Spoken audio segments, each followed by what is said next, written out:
વડોદરાના શિનોર તાલુકા સેવા સદન કચેરી ખાતે આજે પોલીસના ચુસ્ત બંદોબસ્ત વચ્ચે મતગણતરી પ્રક્રિયા હાથ ધરવામાં આવી હતી। તાલુકાની કુલ 9 ગ્રામ પંચાયતોમાં યોજાયેલી ચૂંટણીના પરિણામો પર સૌની નજર હતી। આ 9 ગ્રામ પંચાયતોમાં 7 સામાન્ય ચૂંટણીઓ હતી, જ્યારે 2 પેટા ચૂંટણીઓ યોજાઈ હતી। મતગણતરી કેન્દ્ર ખાતે ઉમેદવારોના સમર્થકોના ટોળેટોળા ઉમટી પડ્યા હતા। પોતાના ઉમેદવારના વિજયની આશા સાથે તેઓ રાહ જોઈ રહ્યા હતા।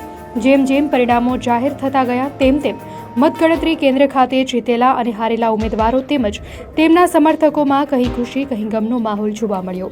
વિજેતાઓનો ઉત્સાહ આસમાને હતો, જ્યારે પરાજિત ઉમેદવારોમાં નિરાશા છવાઈ હતી। લોકશાહીના આ પર્વમાં જનતાનો ચુકાદો સ્પષ્ટપણે સામે આવ્યો છે।